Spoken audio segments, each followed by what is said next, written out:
आज जो इस सेक्टर में चुने हैं वो वोल्टास जो कंपनी है इसको चुना है हमने। तो क्यों चुना है वहीं से हम फिर से स्टार्ट करने वाले हैं। और दोस्तों ये गर्व की बात है, ये जो हमारा ये जो टाटा कंपनी का है, टाटा मतलब ट्रस्ट होता है, टाटा का ही एक ब्रांड है और मतलब इंडियन मल्टीनेशनल कंपनी है। तो सबसे पहले हमने वोल्टास क्यों चुना है वो डिस्कस करेंगे, उसके बाद कंपनी के ऊपर हम डिस्कस करेंगे। चलिए देखते हैं। तो सबसे पहले हम सेक्टर एनालिसिस करते हैं, एसी सेक्टर से आता है।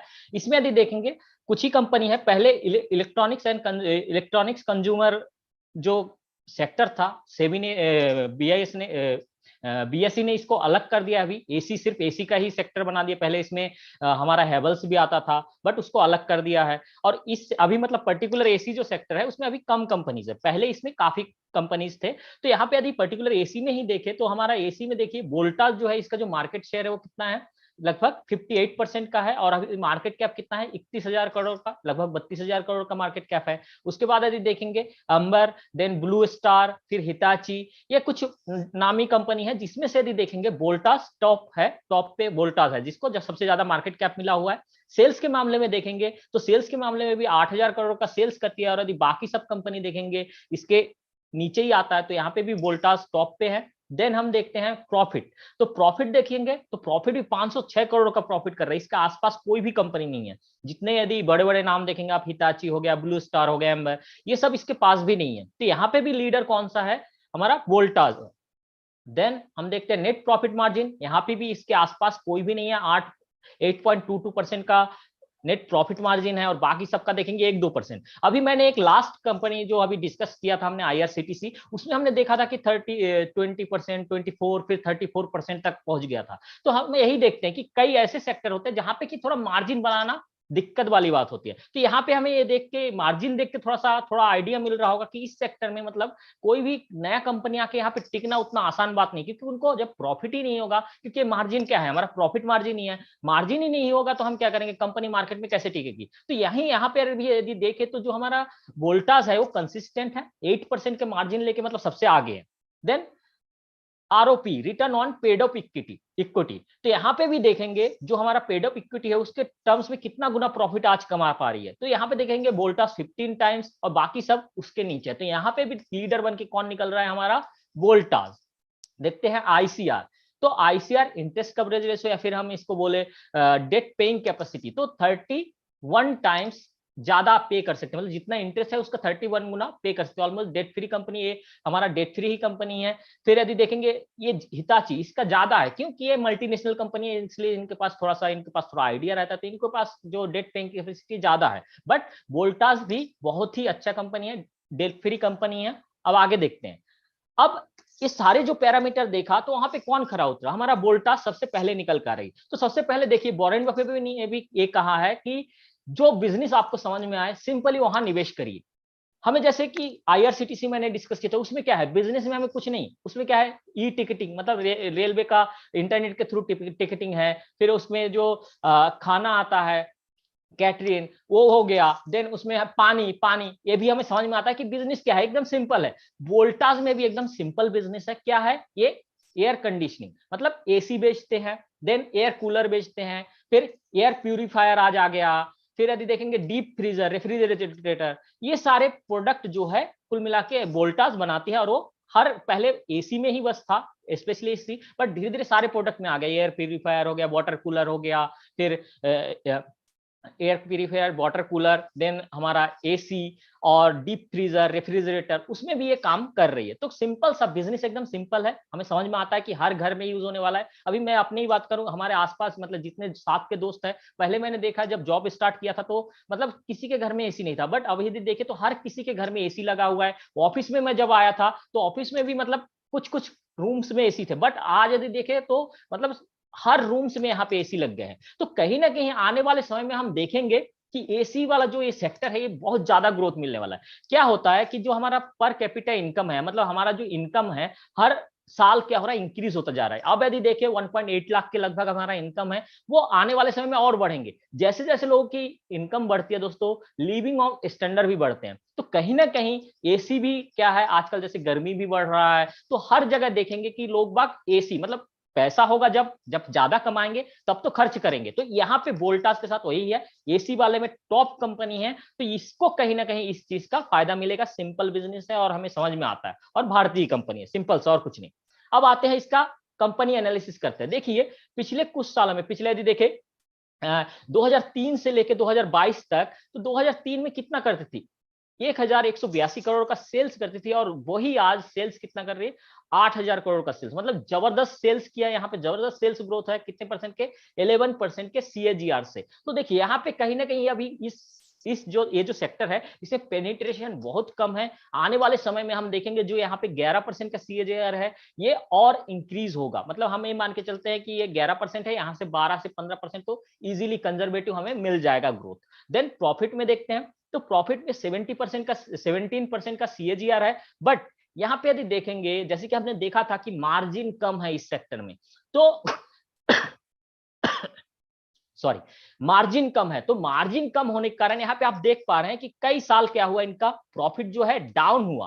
फिर यहाँ पे भी देखेंगे पिछले 4 साल से यहाँ पे क्या है, प्रॉफिट डाउन है। बट एक चीज यहाँ पे अच्छी बात क्या है, एक बार भी यहाँ पे लॉस नहीं किया है दोस्तों। यहाँ पे मैंने एक जगह छोड़ रखा है, क्योंकि यहाँ पे 15 महीने का आ रहा था, तो मैंने उसको छोड़ दिया, तो यहाँ पे लॉस मत समझिएगा। तो ये क्या है, यहाँ पे लॉस एक बार भी नहीं कही। तो वही कोई क्वालिटी कंपनी का यही गुण होता है कि उसमें लॉस कभी नहीं देखता। एक बार यदि प्रॉफिट में आ गया तो फिर वो आगे प्रॉफिट ही प्रॉफिट करते चला जाता है। भले ही एक साल थोड़ा प्रॉफिट कम करे, बट लॉस नहीं करना है उनको, क्योंकि उनको समझ में आ जाता है बिजनेस कैसे करना है। चलिए अब देखते हैं नेट प्रॉफिट मार्जिन। तो नेट प्रॉफिट मार्जिन जैसे कि हमने देखा, पहले कितना था, 2 था, 3 था, फिर धीरे धीरे इन्होंने बढ़ाया, 5-6 पे आया। फिर जैसे ही उनका मतलब कोई मतलब इंडस्ट्री में कुछ खराबी आ जाता है, तो मतलब इन्फ्लेशन बढ़ जाता है, जैसे कि अभी आप देख सकते हैं, जो रॉ मटेरियल का कॉस्ट बढ़ जाता है, तो उस समय थोड़ा क्या हो जाता है, जो मार्जिन है वो कम हो जाता है, बट लॉस नहीं करती। ये अच्छी चीज है जो अपने दिमाग में रखना चाहिए। देन रिजर्व देखिए, रिजर्व क्या जबरदस्त बढ़ाया है इन्होंने। रिजर्व 2003 में 155 करोड़ का रिजर्व था, जो कि अभी 5,500 करोड़ का रिजर्व यहाँ पे हो चुका है। मतलब 35 गुना इनका रिजर्व बढ़ा है। देखिए रिजर्व किस कंपनी का बढ़ेगा, जो कंपनी प्रॉफिटेबल होगा, मतलब जो प्रॉफिट होता है उसका कुछ हिस्सा डिविडेंड में बांट देता है, और बाकी जो पैसा रहता है वो तो या तो एक्सपांशन में जाएगा या फिर रिजर्व में चला जाता है। तो यहाँ पे रिजर्व 35 गुना बढ़ना मतलब जबरदस्त अच्छी कंपनी है। तो रिजर्व जो बढ़ा है उसका क्या इन्वेस्टर को कोई फायदा हुआ है कि नहीं, चलिए वो देखते हैं।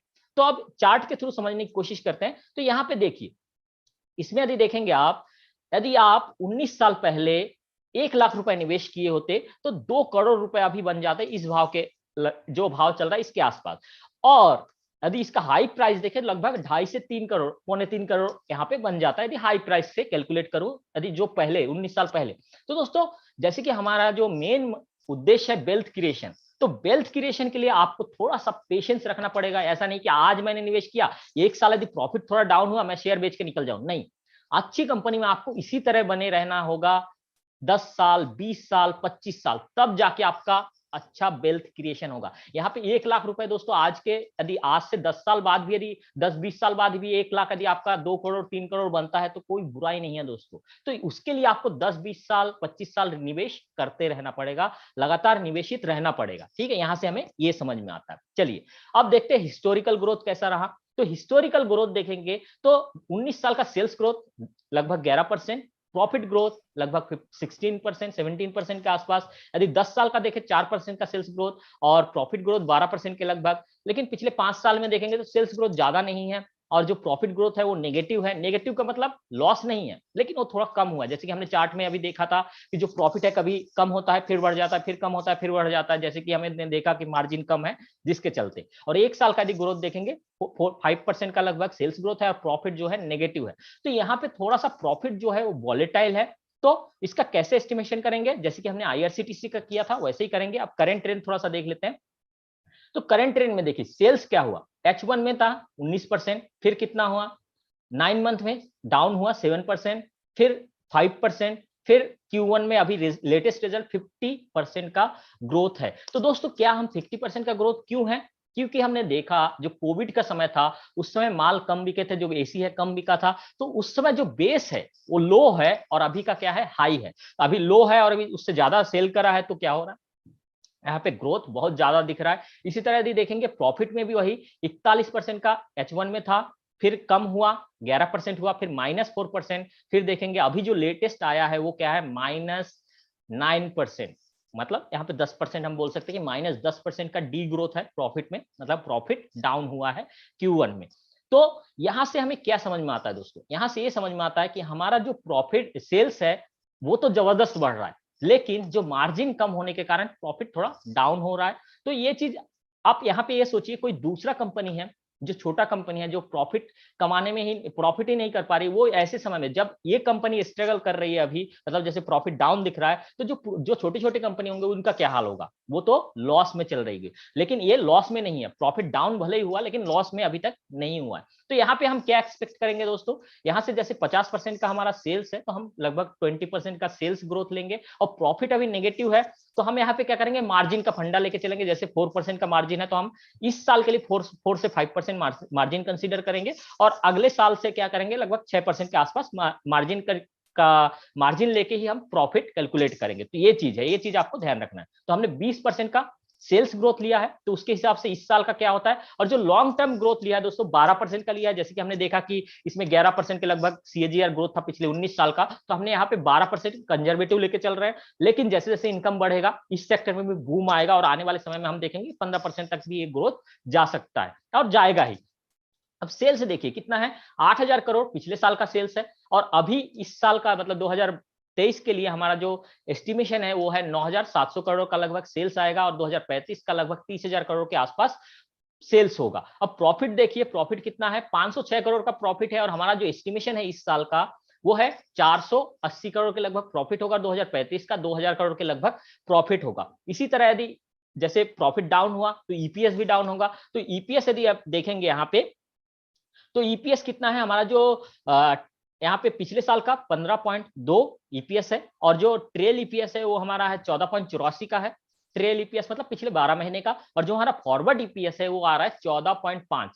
तो आईआरसीटीसी देखिए, एक साथ में दो कंपनी लिया, एक आईआरसीटीसी लिया और यहाँ पे वोल्टास लिया, दोनों का पिक्चर ये जो आपके सामने ये स्क्रीन दिख रहा है, इसी में सारा कुछ क्लियर हो जाता है। उसमें क्या था, लाइफ टाइम हाई सेल्स था, लाइफ टाइम हाई प्रॉफिट था, लाइफ टाइम हाई ईपीएस था। बट यहाँ पे यदि देखेंगे आप, सेल्स थोड़ा सा बढ़ा है, सेल्स में कोई कमी नहीं है, सेल्स तो लाइफ टाइम हाई लगाएगा, बट यहां पे आप यदि देखेंगे प्रॉफिट लाइफ टाइम हाई नहीं लगा पाएगा इस साल। तो प्रॉफिट लाइफ टाइम हाई नहीं लगाएगा मतलब ईपीएस भी लाइफ टाइम हाई नहीं लगाएगा। ईपीएस भी लाइफ टाइम हाई नहीं लगाया मतलब क्या होगा दोस्तों, शेयर जो प्राइस है एक रेंज बाउंड में चलने की संभावना है इस पूरे साल। तो हमें ऐसे समय ही ढूंढना है जब कोई क्वालिटी कंपनी का थोड़ा सा बुरा वक्त चले, मतलब जब स्ट्रगल कर रहा हो प्रॉफिट करने में, उसी समय हमें क्या करना है, एक्यूमुलेट करना है। मतलब क्या, यहां से इस स्क्रीन से हमें ये निष्कर्ष निकलता है कि अच्छी क्वालिटी कंपनी है, अभी शायद ये एक्यूमुलेशन जोन में चल रहा है, तो हमें क्या करना है, अपने जो पोर्टफोलियो है उसमें इसकी क्वांटिटी को बढ़ाना है। अब इंट्रिंसिक वैल्यू कितना निकल के आता है, 361 रुपए इंट्रिंसिक वैल्यू निकल के आता है। लेकिन हमेशा ध्यान रखिएगा, टॉप क्वालिटी हम चुन रहे हैं तो उसमें हमें हमेशा प्रीमियम पे ही मिलेगा। ये जो 361 है इस भाव पे आपको नहीं मिलेगा, हमेशा थोड़ा प्रीमियम पे मिलेगा, क्योंकि ये फंडामेंटली इसका फेयर वैल्यू है, बट इससे थोड़ा प्रीमियम पे मिलेगा। अब हम किस भाव में इसको खरीदे, चलिए चार्ट के थ्रू समझते हैं। अब चार्ट में देखिए, जैसे कि हमने देखा था प्रॉफिट डाउन है, सेल्स बढ़ रहा है, प्रॉफिट डाउन है, ईपीएस डाउन है। तो यहां से देखिए इसका जैसे ही क्वार्टर में एंटर हुआ, यहाँ पे देखिए इसका क्या हो रहा है, डाउन ट्रेंड है। डाउन ट्रेंड मतलब एक रेंज बाउंड में आ गया है। तो अभी क्या ये खरीदने लायक है, बिल्कुल खरीदने लायक है, अभी बिल्कुल अपने पोर्टफोलियो में ऐड करने का समय है, एक्यूमुलेशन जोन है। तो यहाँ पे आप एक्यूमुलेट कर सकते हैं 799 से 1060 के बीच, और अगले साल ही हमें ये टारगेट देखेंगे 1582 का टारगेट देखेंगे। और हाँ, जैसे कि पीयूष सर ने पिछले अभी हमें बताया था डिस्कशन में कि जो आईआरसीटीसी है वो रिटायर्ड पर्सन को जरूर लेना चाहिए। वोल्टास भी एक ऐसा कंपनी है जो कभी भी लॉस नहीं किया और कंसिस्टेंट डिविडेंड देता रहता है। तो इस कंपनी को भी जो रिटायर्ड पर्सन है उनको पोर्टफोलियो में होना ही चाहिए। अब पोर्टफोलियो में कितना परसेंट रखे दोस्तों, पोर्टफोलियो में हमें 2% के लगभग आप अपने पोर्टफोलियो में इसको ऐड कर सकते हैं। डिस्क्लेमर ये है दोस्तों कि जो भी मैं यहाँ पे बताया हूँ एजुकेशनल पर्पस है, आप अपना रिसर्च करिए फिर ही कंपनी चुनिए और अपना पैसा लगाइए, क्योंकि आपका ये हार्ड अर्न्ड मनी है। ठीक है, तो ये चीज आपको ध्यान रखना है। और थैंक यू आप सबको यहाँ देखने के लिए, और जो जो इस वीडियो को देख रहे हैं लाइक करिए, शेयर करिए, और चैनल का अभी तक सब्सक्राइब नहीं सब्सक्राइब कर लीजिए। चलिए दोस्तों, अब मिलिंद सर के पास चलते हैं। मिलिंद जी आगे आपके पास। थैंक यू आशिम जी, बेहतरीन प्रेजेंटेशन। और बहुत से लोगों की एक क्वेरी रहती है जनरल इन्वेस्टर से जब भी बातचीत होती है, तो उनका कहना रहता है कि मल्टी बैगर स्टॉक कैसे ढूंढा जाए। तो रेसिपी आप सबने बता दी। मैं सभी व्यूअर्स को भी रिक्वेस्ट करना चाहूंगा कि आप ये प्रेजेंटेशन गौर से बार बार देखें, क्योंकि इस प्रेजेंटेशन में ही रेसिपी छुपी है मल्टी बैगर्स की। तो हम कौन से पैरामीटर चुनते हैं कोई भी कंपनी का, क्योंकि आपने देखा रहेगा अलग अलग बैकग्राउंड के स्टूडेंट्स, अलग अलग टाइप की कंपनियां, जैसे अलग मतलब कोई डिपार्टमेंटल स्टोर की कंपनी कर रहा है, कोई रेलवे की कंपनी कर रहा है, कोई बैंक कर रहा है, कोई इंटरनेट रिलेटेड कंपनीज कर रहा है। तो उन सब के लिए कुछ कॉमन फैक्टर्स है, तो वो कॉमन फैक्टर जानने के लिए आप हमारे प्रेजेंटेशन से जुड़े रहे।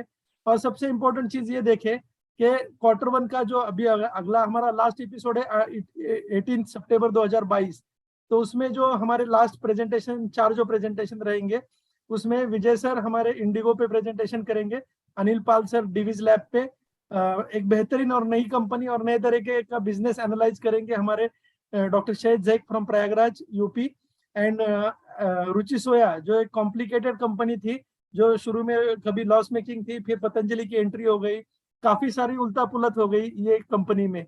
और ये बहुत ही हार्ड एंड चैलेंजिंग रिसर्च था, तो वो चैलेंज हमारे धवल सर ने लिया है। तो रुचि सोया पे भी प्रेजेंटेशन रहेगा। दोस्तों ये Q1 के आखिरी कंपनियां हैं हमारी 4। उसके बाद हम सभी कंपनियों का और सेक्टर का एक पूरा कंसोलिडेटेड डेटा आपके साथ प्रेजेंट करेंगे। तो आपकी अगर कुछ भी क्वेरी है आज के प्रेजेंटेशन के बारे में, तो आप जरूर चैट बॉक्स में लिखिए। हम आपकी हर एक क्वेरी, आज भी लिखा तो भी चलेगा, कल पे परसों लिखा तो भी हम हर एक क्वेरी का आंसर देते हैं। तो मैं पीयूष सर को ओवरऑल रिव्यू के लिए आमंत्रित करना चाहूंगा। मिलिंद भाई, शानदार प्रेजेंटेशन ऑफ वोल्टास, ग्रेट। देखो कितनी कितनी शानदार डेटा एनालिसिस किया कि हमें पता चला कि चलो भाई एसी अभी तक इतने ज्यादा बिके नहीं है इंडिया में, क्योंकि इंडिया एक कैसा कंट्री है जहां पे लो इनकम है। पर आने वाले दशक में सबसे ज्यादा एसी किधर बिकने वाले? इंडिया में बिकने वाले। कारण क्या है? एक तो अभी किसी के पास एसी नहीं है। अभी आशिम भाई ने क्या बताया कि उनके सब दोस्तों ने एसी ले लिया है, पर आशिम भाई भूल रहे, वो चंडीगढ़ के नजदीक रहते हैं, मोहाली, और चंडीगढ़ में सबके घर एसी है। मतलब वो एक ऐसा शहर है जो हाईली पेनेट्रेटेड है इन एसी। बाकी पूरे भारत में ऐसा नहीं है। पूरे भारत में क्या हाल है? यस, सब लोग एसी लगा रहे हैं, पर अभी एक एक घर में 2-2, 3-3 एसी लगेंगे। अभी मेरे ख्याल से, if I am not wrong, to be exact 18 lakh AC बिकते हैं साल में इंडिया में, अराउंड 18 लाख, राइट। और हमारे करीबन 26, 27, 26 to 27 हाउस होल्ड है। 26 से 27 करोड़ हाउस होल्ड है। तो हर एक घर में अगर एसी लगना है, जो अभी लग नहीं सकता है क्योंकि इनकम कम है, पर ये दशक में जब सबके घर लगेंगे, तो ये फिगर जो मैंने बताई 20 लाख की, बहुत कम है। यही दशक मुझे लगता है हम 50 लाख से ज्यादा फिगर को पार करेंगे। और ज्यादातर 4 में से 1 एसी तो वोल्टास का बिकता है। तो अभी तक होगा इनका लो ग्रोथ। आने वाले समय में हम बढ़िया ग्रोथ उम्मीद करेंगे। खराब समय में इसने कभी लॉस नहीं किया। आपने ये पॉइंट बहुत अच्छा बताया। तो आने वाले समय में तो बढ़िया प्रॉफिट की उम्मीद करेंगे। मुझे एक और जो अच्छी चीज लगी पूरे प्रेजेंटेशन में, कि इन्होंने करंट ट्रेंड में बिल्कुल गौर करके आपको बताया है कि ये कंपनी इस साल लाइफ टाइम में प्रॉफिट नहीं करेगी ड्यू टू इन्फ्लेशनरी फैक्टर्स। धंधे में कमी नहीं है, पर प्रॉफिट नहीं आएगा। तो देखो, अभी आप उम्मीद मत करो, बोलना नहीं वोल्टास कब चलेगा, अभी नहीं चलेगा। तो ऐसे टाइम पे इकट्ठा करो ना। इकट्ठा करने का पर उम्मीद नहीं रखते हैं कि रातों रात दौड़ेगा। ये घोड़ा लंबी रेस का है, 10 साल में यहां से कितना ही गुना होगा, पर अभी नहीं। तो अभी हम क्या करें? इकट्ठा करो, इकट्ठा करो। टारगेट रखो कि मेरे को इतने वोल्टास रखने हैं अपने पास। एक बार ये दौड़ा, फिर हाथ नहीं लगेगा, राइट। तो आपको कौन से शेयर से क्या उम्मीद करनी है, ये बड़ा इंपॉर्टेंट पार्ट है, बराबर। सो ग्रेट प्रेजेंटेशन आशिम भाई, वंडरफुल। या मिलिंद भाई, thank you. Thank you Piyush sir. All this is possible due to you only, क्योंकि किसी भी प्रेजेंटर को ये पता नहीं था कि ये रेसिपी क्या होती है जो मल्टीबैगर की होती है, और उसमें कौन से फैक्टर देखे जाए। बहुत से लोग टेक्निकल ट्रेडर थे, काफी सारे, बट आपकी वजह से उन्होंने ब्रेकआउट से पहले स्टॉक लेना कैसा है वो जान लिया है। तो मैं आपको धन्यवाद देना चाहूंगा। और मिलिंद अगला भाई, जो वो तो ट्रेडर तो हम भी थे, सर लेकिन हमेशा पास्ट डेटा को आधार पे रख के देखता रहना चाहिए कि कहां पे अच्छा ग्रोथ आ रहा है, और हकीकत ले लेनी चाहिए। बराबर ना? सबसे इम्पोर्टेंट जो चीज हमें सीखने को मिली वो डेटा स्टडी था। दोस्तों डेटा स्टडी कोई बायस स्टडी नहीं रहता है, हमें Right. जो लगता है वो इम्पोर्टेंट नहीं है, जो डेटा क्या कह रहा है वो सबसे ज्यादा इम्पोर्टेंट है। तो ये सबसे बड़ी सीख थी हम सबके लिए, स्टूडेंट के लिए भी। सो ऐसे ही बेहतरीन प्रेजेंटेशन के लिए प्रॉफिट फ्रॉम इट को आप लॉग इन करते रहे और मैक्सिमम लोग ज्यादा से ज्यादा इसका फायदा ले। हर बार हम बताते हैं कि पीयूष सर ने ये हफ्ते में कौन सी वीडियो लॉन्च की, तो इसका पर्पज है कि ये प्रेजेंटेशन जो थे वो आपको और डेप्थ में समझे। जैसे कि आशिम जी ने बताया कि ट्रेलिंग ईपीएस, फॉरवर्ड ईपीएस या पीई का भी वीडियो सर का बेहतरीन था। तो पीई के रेशो से तो काफी सारे इन्वेस्टर मिसगाइडेड हुए आज तक, तो वो सारी क्लियरिटी आपको वो वीडियो से मिल जाएगी। तो मैं जरूर ये चाहूंगा कि जो नए लोग हैं जिनको सीखना है तो वो कम से कम प्रॉफिट फ्रॉम इट के चैनल पे जाए, चैनल को सब्सक्राइब करें और जो फ्री वीडियोस है वो ज्यादा से ज्यादा सीखे, ताकि ये प्रेजेंटेशन और डेप्थ में आपको समझ में आए और जिसका पूरा फायदा ले सके। तो अगर कोई क्वेरी नहीं है तो सर की अनुमति के साथ हम प्रेजेंटेशन क्लोज करना चाहेंगे। मिलिंद भाई, नेक्स्ट वीक का जो आपका प्रेजेंटेशन था, मैं कहने वाला था नेक्स्ट वीक मेरा शेड्यूल थोड़ा टाइट था नेक्स्ट संडे का, तो मैं सोच रहा था कि क्या करें, लेकिन आपने जो भी कंपनियां बताई ना, वो नाम देख के ऐसा लगा कि नहीं ये जरूरी है, सर ये इम्पोर्टेंट कंपनी है और चैलेंजिंग बिजनेस है। तो इसका प्रॉपरली यस हम लोग प्रेजेंटेशन 100% रखेंगे, राइट, और लोगों को फायदा होगा इसका, बराबर।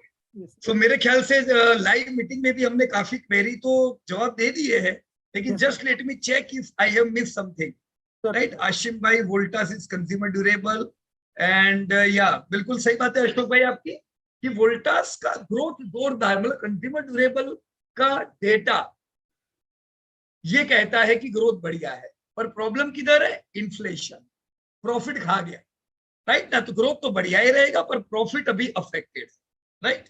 तरुण Kumar Chaturvedi ji, very valuable in depth worthy presentation, thanks a lot, thanks to you also. Your long term view on SAIL and TCS. So Tarun Kumar ji, इस पे जरूर मैं कहना चाहूंगा कि जो सेल आपने पूछा है, देखो सेल एक जमाने में निफ्टी की सबसे बड़ी कंपनी थी, it was largest company from of India listed world, पर वो नंबर 1 से गिरते गिरते गिरते टॉप 200 में आ गई है, टॉप 100 में भी नहीं। ऐसा क्यों हुआ? क्योंकि लिबरलाइजेशन हुआ। एक जमाने में जब खाली सरकार धंधा करती थी, फिर सबको मौके मिले, तो ये मौके से क्या हुआ, जो गवर्नमेंट कंपनी थी उनके ग्रोथ वैसे भी इतने नहीं थे, दूसरी कंपनियों के ग्रोथ जबरदस्त हुए। तो प्रॉफिटेबिलिटी का देखो, सेल आप देखो बहुत लॉसेस करता है, तो मैं क्यों सेल में निवेश करूं जब मुझे प्रॉफिट कंसिस्टेंट नहीं मिलता है। मेरी कोई दुश्मनी नहीं है सेल से, राइट। मेरे को भी मेरे देश की कंपनी मुझे अच्छी लगती है कि नहीं कंपनी आगे बढ़े तो हमारे लिए शान की बात है, पर ऐसा होता नहीं है। सो अगर प्रॉफिटेबिलिटी नहीं है तो वहां पे ना जाए। जेएसडब्ल्यू एक ऐसी कंपनी है जो इतने मुश्किल सेक्टर में कंसिस्टेंट प्रॉफिट करती है, तो जेएसडब्ल्यू पे ज्यादा फोकस रखे। वो गिरेगा सेल से कम, चलेगा सेल से पहले और ज्यादा, और अगर आप रिटायर्ड हो जाओगे तो आपको कंसिस्टेंट डिविडेंड ज्यादा उम्मीद करना चाहिए जेएसडब्ल्यू से, राइट सर। और दूसरा आपने जो पूछा है टीसीएस, तो definitely Tarun Kumar ji, TCS is a wonderful company. In fact दशक पहले जब इंडिया की सारी कंपनियां 12-13 हजार करोड़ का, तो मतलब एक लैंडमार्क था, इतना प्रॉफिट करना सबसे बड़ी बात थी, तब हम कहते थे कि TCS would be first company to reach 50,000 crore profit. हालांकि ऐसा नहीं हुआ, रिलायंस टीसीएस से पहले 50,000 करोड़ पहुंच गई, पर अब कौन पहुंचेगा? अब टीसीएस की बारी है, एचडीएफसी बैंक की बारी है। टीसीएस आने वाले दशक में तगड़ा पैसा कमा के दे सकती है, क्योंकि ये भारत की सबसे बड़ी आईटी कंसल्टिंग कंपनी है, हाई क्वालिटी है, कैप फ्री है, कंसिस्टेंट मार्जिन है, और ग्रोथ ये सबसे बढ़िया करती है। तो yes, TCS should be in portfolio, पर प्रिपेयर रहे। जेएसडब्ल्यू का धंधा बढ़ रहा है, अल्ट्राटेक का धंधा बढ़ रहा है, भारती का धंधा बढ़ रहा है, टीसीएस का बढ़ रहा है, पर ये सब दूसरी कंपनियां इंडिया में बिजनेस करती है। टीसीएस डिपेंड है डेवलप कंट्रियों पे, और डेवलप कंट्रियों का जो ग्रोथ है वो कम उम्मीद कर रहे हैं, तो इसी वजह से टीसीएस का ग्रोथ अफेक्टेड है। अभी नियर टर्म में उम्मीद मत करना कि मैं अभी लूं और दौड़ने लगेगा, पर अगर ये टाइम पे हम नहीं लेंगे तो कब लेंगे? this is the best time to accumulate, but don't expect it to rally in immediately, right? मेरे ख्याल से आपको 4-5% का तो मिनिमम वेटेज देना चाहिए टीसीएस को. It's a long term wealth creator. हम भी हमारे फंड में एक अच्छा वेटेज उसको देते हैं, राइट सर? तो I hope your query has been clear. Yeah thank you Sagar Chauhan ji. और आपकी प्रतीक्षा कर रहे हैं सब लोग. अभी आपको भी प्रेजेंटेशन देना है अगली बार, राइट? तो या मिलिंद भाई, all queries have been clear. Thank you so much. दोस्तों, ऐसा नहीं है कि आज के प्रेजेंटेशन के बाद क्वेरी सॉल्व नहीं होगी. तो जो भी हमारा व्यूअर है, हमारा जब भी वीडियो देखेगा और हमें टैग करेगा, तो हम सबकी क्वेरी हमेशा सॉल्व करते हैं. So be ready for next Sunday's धमाकेदार presentation. Map My India and Ruchi Soya challenging business थे, तो देखते हैं हमारे स्टूडेंट क्या परफॉर्म करते हैं.